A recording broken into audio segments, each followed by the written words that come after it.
Galloway is an engineer, master carpenter, and a complete construction expert, serving Missouri and Illinois for more than 40 years.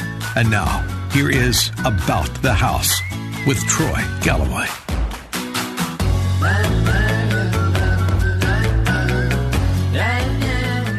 Hello, folks. Welcome back to About the House. This is the most awesome radio show of its kind. There's no other kind of a show like what we have here. It is your university about construction, about how the home is built. It talks about maintenance of the home. We talk about handyman issues. We were talking about any kind of real estate, buying and selling, everything about your home. And you have for a forever library through our podcast here at The Answer. My name is Troy Galloway. I'm your humble host, owner of Galloway Building Services. Just like our show here, we are one of a kind. There isn't another company that performs the same type of services Galloway Building Services does for everybody every day throughout the Midwest.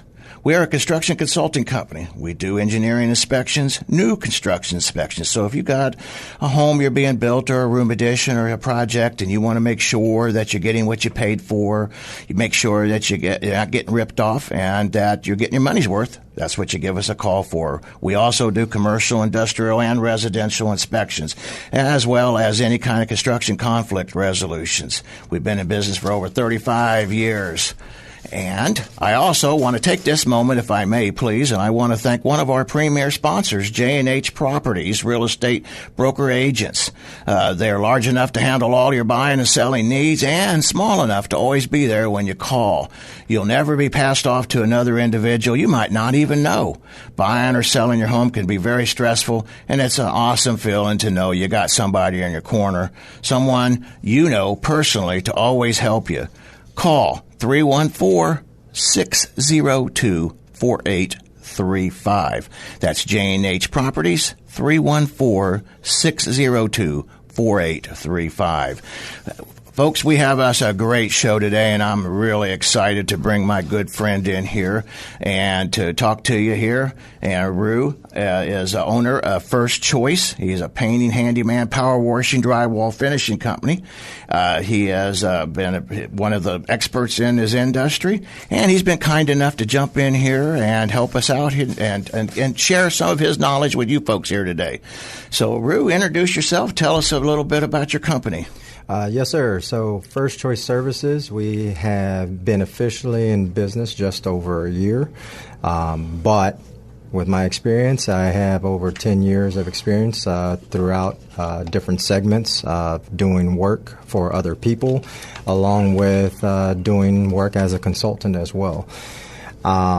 But our primary focus is painting, and then everything else is kind of secondary to that, but along with that as well, just because while we're doing anything for residential, we are going to come across things to do within the handyman spectrum. A lot of power washing happens on the exteriors to build up for proper painting on the outside of your home. And then drywall finish. There's always some kind of drywall in a home to be repaired on your wall, your ceilings, and that kind of type of deal. So we always want to make sure we include that as well. Well, that's awesome, and I've seen some of your work out there. That's how come I know that you know what you're talking about. And people have heard me say this a dozen times. Oh, I mean, for years they've been hearing me say, a little putty, a little paint makes a carpenter what he ain't. Praise God, we got good painters, man. So anyway, we got a list of questions we kind of put together. We've gotten some of these from because we talked about you coming in last week, and so people are expecting you. And so one of the questions is, what were you doing before you was in your industry? And I also asked me, where did you go to high school at? But being you and I are not from St. Louis, I don't think we really care. So tell me, what was you doing before you actually got into painting? So I was actually within a management frame for a building maintenance operation for long-term care. And from there, we did the gamut of things from, wall repair, painting, some minor plumbing, minor electric to keep everything up to code and functioning for the long-term care residents that was living in the building. And that included everything from, nursing home to actually individuals that just couldn't live on their own anymore and function. So they had their own mini apartments. And so whatever went wrong in there, we fixed it. So while I was there, I was actually managing 4 other individuals that would do specific scopes of work within the rooms. And I did that for a period of 2 years. Before that, it was, assisting with different entrepreneur things and management and consulting. And along with that, I always on the side did painting and handyman things for a number of different clients that are still clients and constantly giving me referrals. That's wonderful. Hey, what's that? Let me ask you. What's it like working in the painting industry? As a carpenter and as a builder, I know that you're a very important part of the whole thing. But what's it like? I know it can be stressful, but give us some ideas what you go through every day. Sure. So first and foremost, anything on a construction site when we're at the finishing end, it's always the painter's fault. You got that right. So, first thing and foremost, whenever we go into somebody's home, I always give a consultation for free. And the reasoning why is I like to see what we're dealing with. And I get to point out things to the homeowner they themselves may have never noticed, like improper framing on a basement finish that they had done. And from there, you have improper drywall because now we have a little bowing effect. And that's not the painter's fault. It started at the framing, and then it goes from the drywall, and then the mud and tapers, and then it's the painters. But a good painter will point these things out to you, and then they'll try to remedy as much as possible. Sometimes it's a matter of taking mud and re-skim coating the wall to fill in, and then we paint. And there's a lot of different options on paint that most people don't realize. Like currently, there's now a flat paint you can get put onto your walls, and it is cleanable regardless if you have children, animals, or whatever may be in your home. Wow, that's awesome. I guarantee you that should be a hot one. Are you having many people asking you about that, or do people know about that yet? So there is a lot of individuals that are asking for a cleanable surface that is less of a sheen, and a sheen is what reflects the light. So your sheens are everything from a satin all the way up to a high gloss. So you got your satin. The most common one used in most homes across the nation is eggshell, because that's pretty much a standard sheen for decades and decades. And then as it stepped down to satin, and now there's people within that are wanting flat and matte. Most individuals that know about this cleanable surface being a flat are those who've already bought it. And told their friends. So a lot of people, unless they're getting self-educated, really don't know that is an option unless they have the right painters come in and explain that process to them, explain options. Most people don't realize there's about 5 to 6 different options on finishes just with sheens. Well, let me ask you, because I know why I like to have flat paint. Mm-hmm. But what would you recommend why people would want a flat paint versus the eggshell, both being cleanable? Sure. Flat paint is really great for touch-ups, for one. And what I mean by that is, as long as you're within the 3 to 5 year window and you still have that same original can of paint, because every good painter should leave behind some paint to do touch-ups. Let's say a kiddo bangs the chair against the wall, and now you have this black mark, right? And you tried a magic eraser and it doesn't get it off. Guess what? Take some of that paint. You do still want a decent nap, and you still want a decent brush, but you can actually touch that up without having to have a painter come in and repaint that whole wall. Which if you touch up an eggshell, give it a couple years, you will definitely be able to see the difference on that spot, which means to hide it, you need to paint that whole wall now.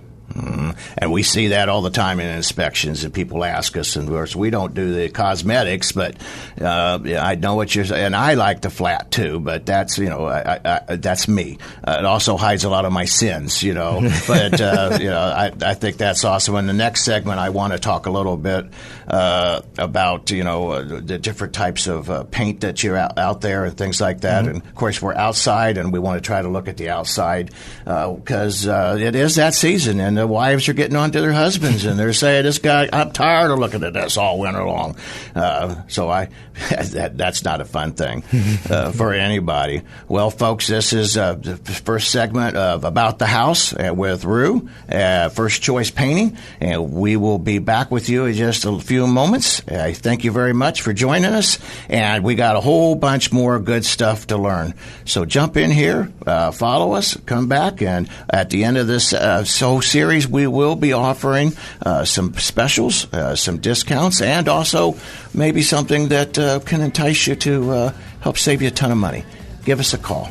Galloway Building Services, About the House. Thank you.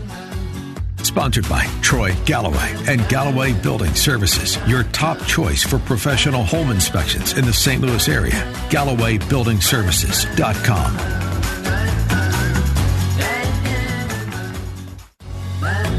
Welcome back to About the House with Troy Galloway, Galloway Building Services, and our special guest here is First Choice Painting, Mr. Rue, and a brother Marine of mine. So you got a couple of jarheads, and when we go do something, we actually make sure it is top notch all the way. And Mr. Rue, I would like to jump right in here, and let's move to the next part here. What I'd like to ask you here is what should customers be looking for when they're hiring a painter, or actually anybody, but but painting especially? What is it? Because honestly, it seems like every time an industry lays off 1,000 or company lays off people, thousands of people are painters, and they're not. So how are they going to know? Well, that's a really, really good question, and it's something I come across all the time when I'm coming out and doing estimates. So first and foremost, not to take anything away from anybody that's in the trades. Not at all, because everybody has their specialty that they're really great at. But when you have someone come out and their primary focus is handyman or cabinetry or flooring or something else along those lines, you want to ask, hey, how much painting do you do every week? And if they're saying, oh, well, we do painting once a month, twice a month, then they're not really a painter. Not saying they don't have the skills for it, not saying they've never ever been a painter before and gone through an apprentice program of some sort, but that's not their primary focus. There's a lot of handymen out there, they're one-man shows, and there's a lot of painters out there that have decided to go and do their own thing, and they're one-man shows, which that's great too. But this is the thing I would always advise a homeowner to kind of ask is, what is your primary focus? And are you a residential or commercial painter? Good point. Are you a repaint or are you a new construction painter? Because there is different skill sets to both. Matter of fact, I have a journeyman painter that's on staff, and he was a union painter, and he was predominantly new construction painting. It's night and day. And he's like, oh, I should be able to have this done in 3 days. Well, do you know how long it took? A week and a half. Uh-oh. Because it's a different environment. There's floors to be concerned about, so you have more prep work as a repaint, especially in residential. There's a lot of other aspects that come into play, like filling holes, which most new construction painters, they're not filling holes, because whose job is that? That's the drywall guy's job. That's the mud and taper, not the painter, because they're coming in just spraying top to bottom on new construction. So there's a difference in painters as well. I would always advise a homeowner to ask, what's your primary focus in painting? How long have you been painting? And these are all easy questions for a painter. They're like, oh, well, I do this, this, and that. And if anybody ever comes and says, oh, yeah, you buy the paint, well, guess what? They're not a painter. I hear that. A painter will stick with what they know, and they're going to let their clients know right off the back, hey, I'm primarily a Sherwin-Williams painter, or I'm primarily a Benjamin Moore painter. Or if they say if I'm a Home Depot or Lowe's painter, chances are they're a handyman that does painting as well. But, that's just a couple of things. But, along with that, a painter should always be able to advise you on, hey, I noticed you have this sheen on your walls. Did you like that? Are you wanting to stay with that? You have these options. And they should be able to explain the different options on their painting, on their process. So there's a lot of questions can go into it, but some of the ones that, as far as somebody's going to come in and give you an estimate, first and foremost, anybody that's a contractor coming into your house, always ask, are you registered as a company? Do you have insurance? And what does that insurance cover? This should give the homeowner a little bit of ease, because they should be able to say, yes, I have it. Here's my documents. I'll put it with my bid and estimate. If you're requesting it, I'll put it in there. Or if they're top notch, and I mean high end, depending, certain areas around the St. Louis area is very high end. There are a difference in painters too. You got your low end painters that primarily do rentals and apartments. And then you have your middle level painters, which primarily do homeowners and a little bit of rentals. They concentrate in the middle income arenas. And then you have your high-end painters, which all they do is concentrate in the high end. Mm-hmm. And typically you'll notice difference on the presentation. The presentation from each painter is totally different. Painters that are just low dollar, bottom dollar, and they're just going to be in and out, just giving you a number. The ones that are in the middle are going to kind of go through the process like I've explained. And on the high-end side, chances are you have a corporate salesperson coming out to you, not a painter, because the high-end painters can't talk the same lingo. Well, that's right. Them are good tips, and I hope that everybody writes that down or goes back and gets our podcast and check and listens to that, because this is going to save you a lot of nightmare in the future. We're going into the outside, and we was talking about painting outside. So we got a lot of sealing of the decks, and so tell me, what is it that you mostly do in the painting on the outside? Do you still do a lot of siding painting, or do you do mostly soffit and fascia painting?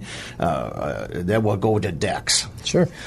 So we do a combination of all exterior painting. So everything from your hardy board to your old school concrete siding, and it's usually just repaint, or they've had some damage and insurance came and construction company laid up some new ones, but it wasn't colored to match. So typically we would do a little bit of all that, some soffit and fascia. I'm starting to pull away just from soffit and fascia just because it's so much time to do just that little bit.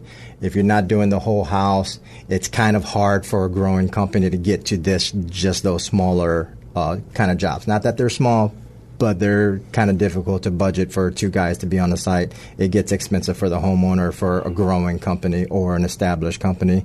So that's where you also get your individual painters that are great painters, but they love those jobs because that's 2-3 days work, 4 days work for just them. And they can give you a good price on that too, just because they're just supplying for their own insurance and themselves. But, as far as the exterior goes, on all exterior, your painters either should tell you or do it themselves as far as offerings, power washing, and far as the prep work goes.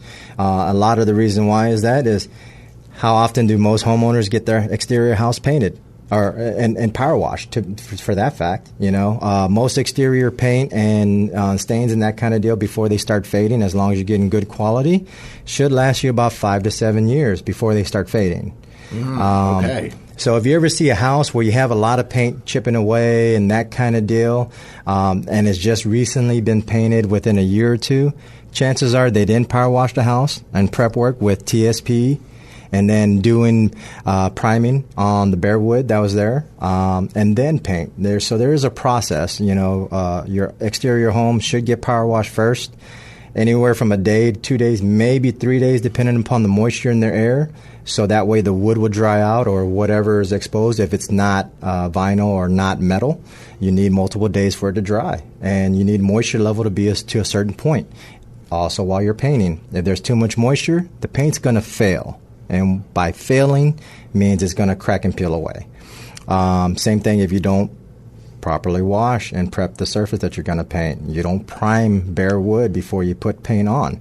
That paint really needs to be able to adhere to something. And it's usually paint will adhere to paint very well, but paint to bare wood, hit or miss. So just because we have moisture here, homes are growing and shrinking and expanding.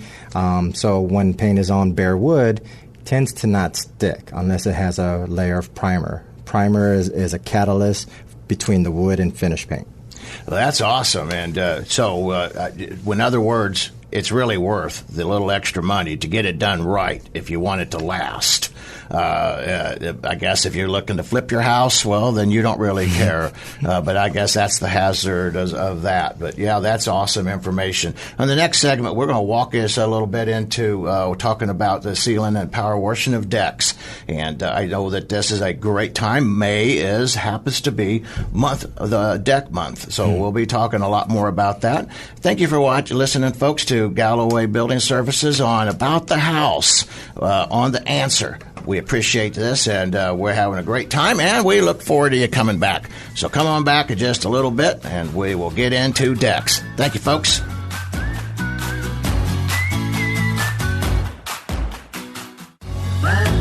Hello, folks. You are on air with Troy Galloway, and we are About the House. And we are very tickled to have our friend here, Rue, with First Choice Painting.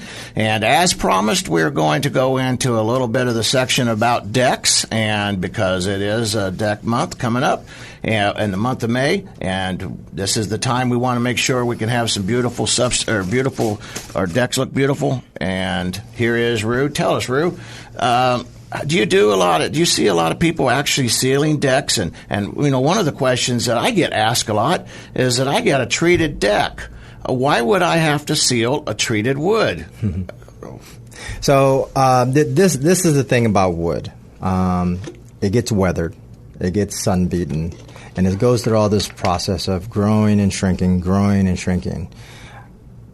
If you maintain your deck, and by maintaining is keeping it clean, power washing it, doing a soft wash. Let me rephrase that. Doing a soft wash. When you start seeing mold build up and mildew and that kind of deal, doing a soft wash. What's that mean, soft wash? So soft wash, it means the PSIs that's actually going into the wood, it's not going into the wood. It's staying right on the top surface and just cleaning off the muck, the buildup from dirt and debris and that kind of deal. If you power wash your deck, now you're literally pushing water into the wood, which means now you're having some pieces of wood fabrics getting ripped up. You're having the pores of the wood open up more than where it was treated at. So when you start doing these things, now you're opening your wood to age faster. Oh. So that's where doing the proper soft wash on it, keeping up with the maintenance on it, and making corrections when needed prevents you having to restain your deck as often. And part of that process is also continuously, when you're needing it, have it sealed again. And in my experience here in the St. Louis area, it's always good to visit a deck every 3 to 5 years. If you're not, you open yourself up again to possibly having to replace boards faster.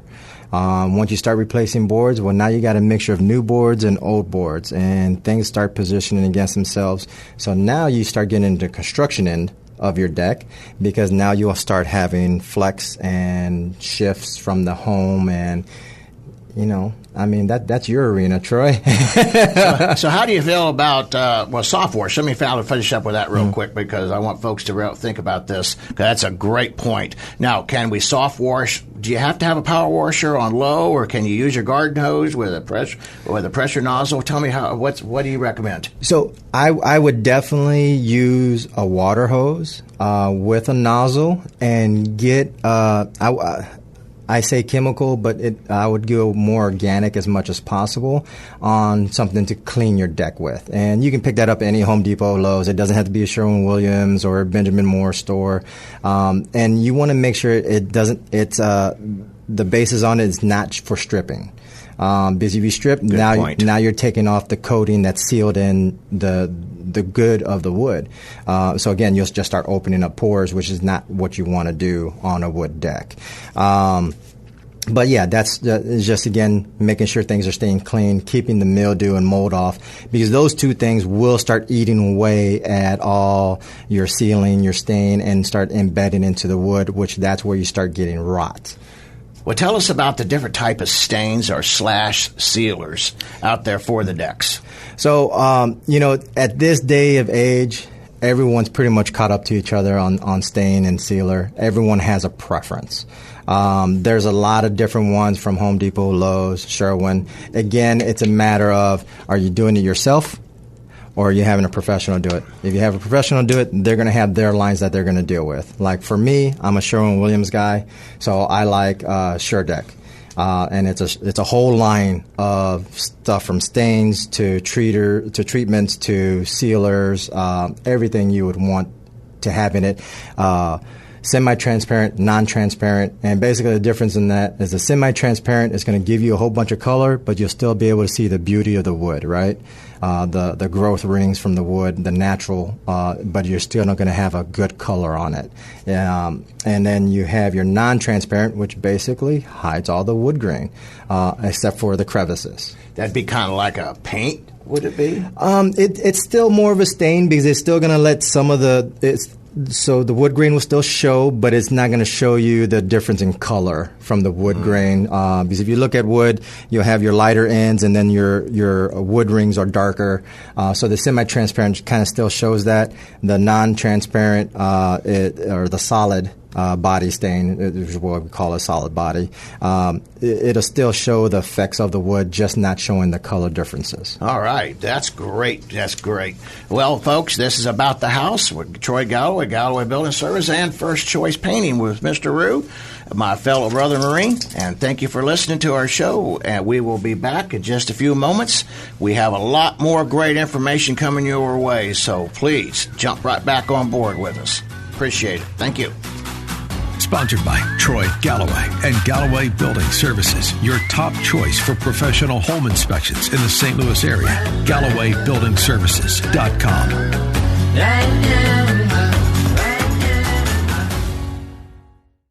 Hello, folks. You're back. We are back with About the House. I'm your humble host, Troy Galloway with Galloway Building Services. And we would like to we're going to jump back on board here with our First Choice Painting with Rue. And we're a Ask the Expert segment. Okay. So I actually had some people this is something I get asked a lot. And when we advertised last week about you coming on board, Rue, this is somebody had reached out to us and asked us if you can, and I really don't know how to answer this as properly as you, but what's the difference between shellac, lacquer, and polyurethane? See where's the best applications and why we even have it. Gotcha. And that's a real good one. And again, it's a matter of preference. And it's a matter of who is applying. And then also, of course, budget and need. So just to let you know, shellac is great. Most people don't know this, but shellac, real shellac, not synthetic shellac.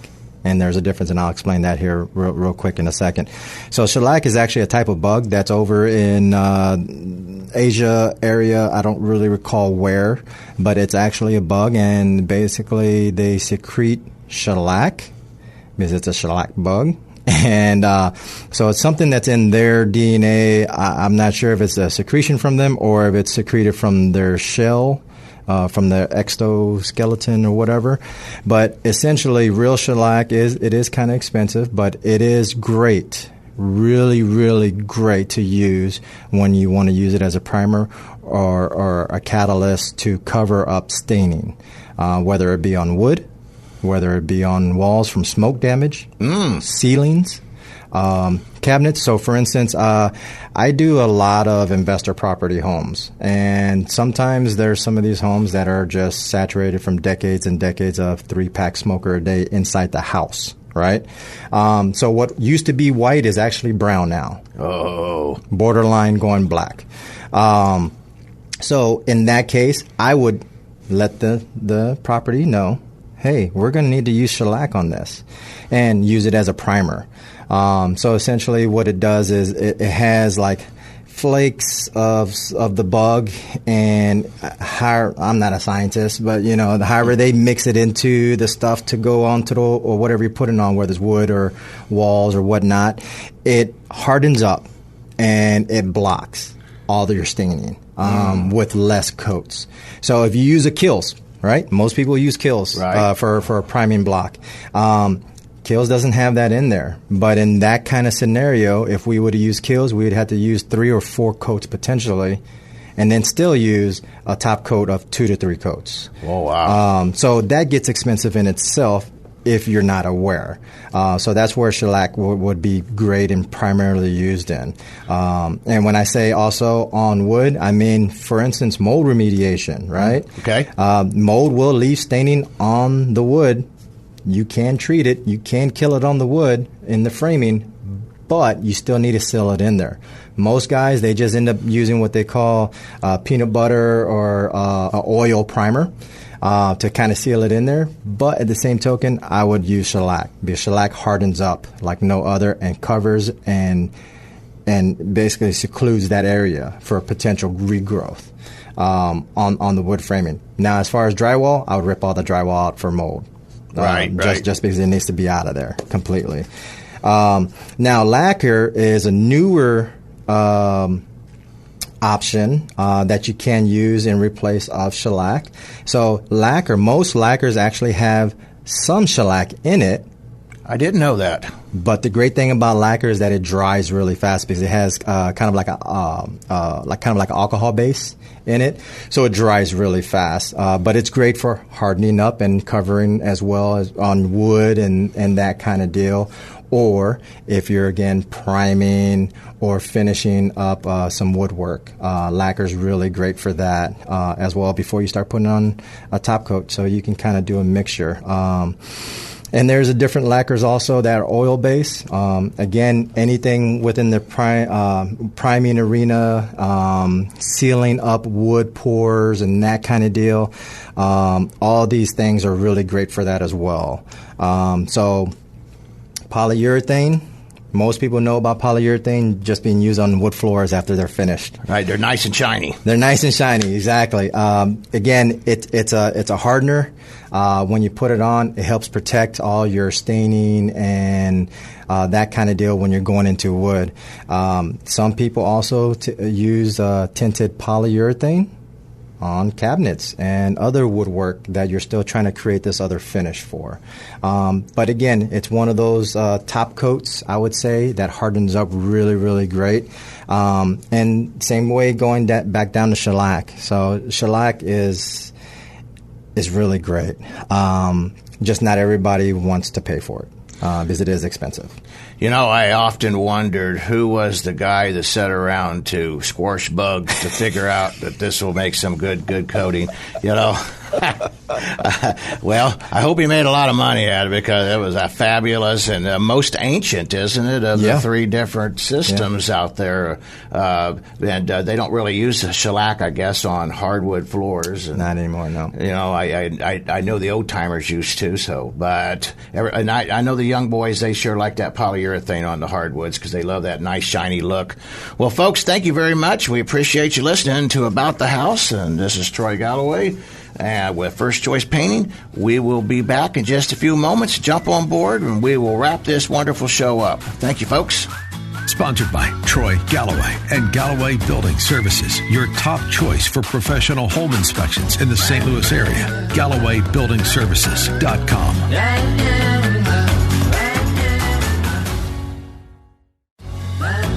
Welcome back, folks, to About the House. This is your host, Troy Galloway with Galloway Building Services, and I have my good buddy here, First Choice Painting, Mr. Rue And what makes this such an awesome company is, as I've said earlier, that we're both old Marines, and he is a veteran-owned company. He promotes the veterans. And Rue, jump right in here and help us out, because this is this is something I really love. Yes, sir. So my background, I'm a Marine veteran, as you spoke of. I served from 97 to 03. I was planning on a career, was set to go become a recruiter, and I blew out my knee. So being as a 0311, which is for what you most people don't know is a infantry or grunt, I need my knees. I need my back so I can. Anyway, that's a whole nother conversation. I'll stop there. So that way the Marine Corps can use me as they intended, and they couldn't do that anymore with a blown knee. So that cut me short of my career path, and who knows? It's all for a reason, and I'm here, and this is what I'm doing. So First Choice Services, my real big push this year is to be able to hire veterans or their families. And when I say their families, I mean spouse, child. I have a heart for veterans and their families. I am a son of a soldier, veteran, and my father is no longer here. So I'm trying to be what I can for my children, like he was for me. And one way is I can hire veterans, I can hire their families, and I can train them in this industry and give them opportunity for a career path outside of the military. So that's been a focus of mine. I cooperate with a couple of different nonprofit veteran organizations as much as I can in support. And, right in turn, they did give me support, too, and I appreciate it. So, well, I'm going to introduce you to a good friend of mine, George Slaughter. He's my Army buddy out there, and he actually has the Chamber of Commerce for Veterans Chamber of Commerce. So hopefully he'll be able to give you some good guys to send your way, and it's all about promoting the veterans. So that's awesome. So anytime, folks, that you guys hire First Choice, just know that you really are helping the veterans. These men and women, they have given so much. It's just a wonderful way that we can all promote. And I guarantee you the work ethics of a veteran is way far and above and beyond whatever else is out there of the other folks. Not that they don't have good work ethics, but especially Marines, we get it knocked into us, so we don't really have a lot of choice. We're just ignorant like that. We don't know when to quit. That's right. Devil dog. Right on. And so, actually, folks, I wanted to wrap this up, but what I want to offer here is that we're doing real quick, like I want to offer you go to Galloway Building Facebook page, and if you hit follow, and then just make a short statement about the show. And the 10th person and the 25th person that goes to Galloway Building Services Facebook page, we're going to be giving a free radon test. So jump on board, do that. And you've mentioned that you've heard Rue on the show, and he too will help you, give you a discount for your project. And he'll make sure that he discounts quite well, and remind him, make sure he knows, because that you listened to the show and you heard him on the show. Well, folks, thank you very much for listening to About the House, and I want to say thank you to our premier sponsor, J&H Properties, Real Estate Brokers. Large enough to handle all your home and buying and selling needs, and always small enough to make sure that they're there when you call. Call J&H Properties, 314-602-4835. Thank you. Have a great day, folks.